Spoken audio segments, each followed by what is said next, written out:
Hello guys, hello बच्चों, आपका YouTube channel study growth power पर स्वागत है। तो आज का लेक्चर स्टार्ट करते हैं वैलेंसी। तो सबसे पहले आपको पता होना चाहिए वैलेंसी में एलिमेंट कौन कौन से होते हैं, उनके संकेत पता होना चाहिए और उसकी परमाणु क्रमांक पता होना चाहिए। आपको इतनी चीज पता है तो आप वैलेंसी आसानी से निकाल सकते हो। अब वैलेंसी निकालने से पहले कुछ रूल्स होते हैं। तो फर्स्ट रूल होता है आपका कि आपको पता होना चाहिए कि प्रत्येक सेल कक्षा में कितने इलेक्ट्रॉन हम फिल कर सकते हैं। जैसे ये लिखा है पहली कक्षा में 2 इलेक्ट्रॉन होते हैं, फिर 8 ऐसे सुने जैसा आपका चलता जाता है। लेकिन यदि आप इलेक्ट्रॉनिक विन्यास के थ्रू निकालते हो जिसमें आपको पता होता है 1s2 2s2 2p6 ऐसे करके आते हैं, ये बोलते हैं इलेक्ट्रॉनिक विन्यास। इनकी जरूरत पड़ती है क्योंकि बहुत सारे ऐसे एलिमेंट हैं जिसका परमाणु क्रमांक बहुत ज्यादा, तो आप ऐसे 2 8 8 करके उसके बैलेंसी नहीं निकाल सकते क्योंकि बहुत सारे सेल्स आ जाते हैं। ये आपकी केवल के एलिमेंट 4 कक्षाओं के लिए होता है।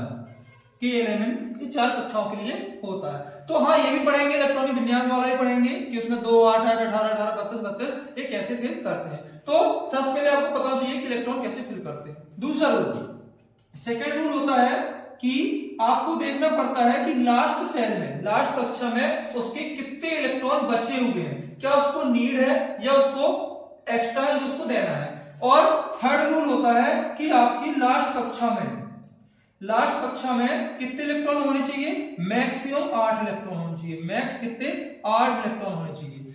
आपकी यदि 8 से कम है तो आपको इलेक्ट्रॉन लेने ही पड़ेंगे, अगर 8 से ज्यादा है उस पर डिपेंड करता है कि इसको लेना है कि देना, उसी के हिसाब से बैलेंसी आपकी फाइंड होती है। चलो, तो ये 3 रूल हो गए हैं। इसके बाद हम स्टार्ट करते हैं इसी एग्जांपल, क्योंकि एग्जांपल के थ्रू आपको बेटर समझ में आएगा, बेटर अंडरस्टैंडिंग होगी कि हम बोलना क्या चाह रहे हैं। तो स्टार्ट करते हैं। सबसे पहले आता है सोडियम। जैसा कि हम आपको सोडियम का बता रहे हैं, तो सोडियम का परमाणु क्रमांक होता है 11 और उसका संकेत होता है Na। तो इसमें देखो आप कि हमने बोला था कि पहली कक्षा में 2 इलेक्ट्रॉन फिल करते हैं, फिर 8 ऐसे करके चलते हैं। तो वो अपन माइनस करते जाएंगे। ये आपका जो परमाणु क्रमांक है इसी को हम इलेक्ट्रॉन बोलते हैं, ठीक है। तो इसमें जैसे मैंने फिल कर दिया, 2 इलेक्ट्रॉन फिल कर दिए, कितने इलेक्ट्रॉन बचे, 9 इलेक्ट्रॉन बचे। तो 9 इलेक्ट्रॉन हम कितने भर सकते हैं, 8 मतलब मैक्सिमम कितने इलेक्ट्रॉन भर सकते हैं, 8 इलेक्ट्रॉन भर सकते हैं। कितने बचे, 1 इलेक्ट्रॉन बचा। तो हम थर्ड सेल में कितने इलेक्ट्रॉन भरेंगे, 1 इलेक्ट्रॉन भरेंगे। अब हमने क्या बोला था कि आपको देखना है कि लास्ट सेल में कितने इलेक्ट्रॉन की जरूरत है, क्या वो देगा या वो लेगा। तो हमने कहा था मैक्सिमम कितने इलेक्ट्रॉन ले सकता है, 8। कितने इलेक्ट्रॉन ले सकता है, 8 या फिर 0, या फिर उसके लास्ट कक्षा में 0 इलेक्ट्रॉन हो जाए या उसकी कक्षा में 8 इलेक्ट्रॉन हो जाए। यदि यहां पर 1 है तो 1 क्या करेगा, अब देखो या तो वो 7 लेगा या फिर वो 1 देगा। यदि वो 1 देता है तो 1 से धनी हो जाएगा, यदि वो 7 लेता है तो 7 से ऋणी हो जाएगा। जो लेता है वो ऋणी और जो देता है वो धनी।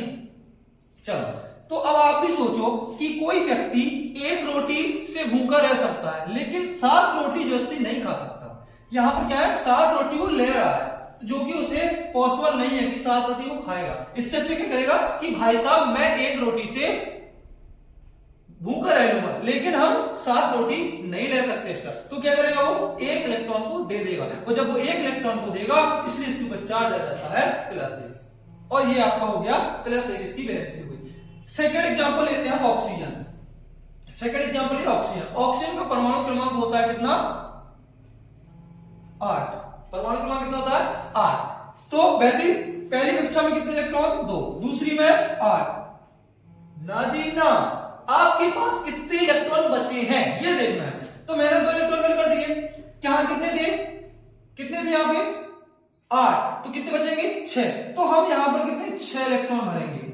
मैक्सिमम कितने होते हैं, 8। वही देखना है कि हमको लास्ट सेल में कितने की नीड है, क्या हम 0 करेंगे या हम उसे 8 करेंगे। चलो, या तो ये 6 दे सकता है या फिर 2 ले सकता है, राइट। अब ये बताओ कि वो 2 रोटी खा लेगा, जबरदस्ती खाएगा लेकिन वो खा लेगा, लेकिन 6 से भूखा नहीं रह सकता क्योंकि 6 तो खाते हैं लोग। तो वो क्या करेगा, 2 रोटी खाएगा। 2 रोटी मतलब 2 इलेक्ट्रॉन लेगा, और जो लेता है वो ऋणी होता है, इसलिए ऑक्सीजन के पास चार्ज कहता है ऋण का। कितना ऋण, 2। तो ऑक्सीजन का जो चार्ज होगा, जो वैलेंसी होगी कितनी होगी, -2। समझ गए। तो ऐसे हम लास्ट एग्जांपल ले रहे हैं किसका, पोटेशियम। पोटेशियम का परमाणु क्रमांक संकेत क्या होता है, K। पोटेशियम क्या होता है K। चलो तो और उसका क्रमांक कितना होता है, परमाणु क्रमांक 19। कितना होता है 19। फिर करना स्टार्ट करें। पहली कक्षा में कितने इलेक्ट्रॉन आएंगे 2, दूसरी में 9, तीसरी में 8। नहीं, ये भी गलत है। मैक्सिमम आप 8 इलेक्ट्रॉन ही ले सकते हो। मैं आपको यही बता रहा हूं कि आपको गलती नहीं करना है। मैक्सिमम 8 ले सकते हो, अगर उससे ज्यादा है तो आपको नेक्स्ट सेल में जाना ही पड़ेगा। तो 2 8 8 कितने इलेक्ट्रॉन हुए 8 2 10 8 18। कितना बचा 1 इलेक्ट्रॉन बचा। तो हमारे लास्ट सेल में कितने इलेक्ट्रॉन आ गए 1। तो यहां पर क्या करेगा 1 इलेक्ट्रॉन क्या करेगा देगा। क्यों? क्योंकि 7 रोटी नहीं खा सकता, हमको या तो 8 चाहिए लास्ट कक्षा में या फिर 0 चाहिए। तो क्या करेगा वो 7 इलेक्ट्रॉन नहीं लेगा, इसके बदले में क्या करेगा 1 इलेक्ट्रॉन दे देगा, और जो देता है वो धनी। इसलिए पोटेशियम के ऊपर चार्ज होता है प्लस से, क्योंकि उसने 1 इलेक्ट्रॉन दिया। तो बात समझ में आई। इसके लिए आपसे परमाणु क्रमांक और उसके एलिमेंट उसके संकेत भरने चाहिए। इसके बाद आपको रूल्स पता होना चाहिए कि आपको 2 8 8 कैसे फिल करना है। इसके बाद आपको देखना है कि लास्ट सेल में कितने इलेक्ट्रॉन बचे हुए हैं, या तो 0 होने चाहिए या फिर 8 होने चाहिए। यदि 8 नहीं है तो उसको फुलफिल करो या फिर 0 करो, तो आपको उस हिसाब से वो कितने इलेक्ट्रॉन ले रहा है, कितने इलेक्ट्रॉन ले रहा है उसकी वो चार्जेस होंगे। जो लेता है वो ऋणी और जो देता है वो धनी। तो thank you so much. Next video बताएंगे कि आपको ऑक्सीजन संख्या कैसे निकालना, इसी पे आधारित आपकी ऑक्सीजन संख्या निकलती है। और आपको फॉर्मूला भी बताऊंगा कि आपको फॉर्मूला कैसे सीखना है। आपको रटने की जरूरत नहीं है, तो आप बने रहिए स्टडी विद पावर पे। Thank you so much. Subscribe कीजिए, लाइक कीजिए और फॉलो कीजिए। धन्यवाद।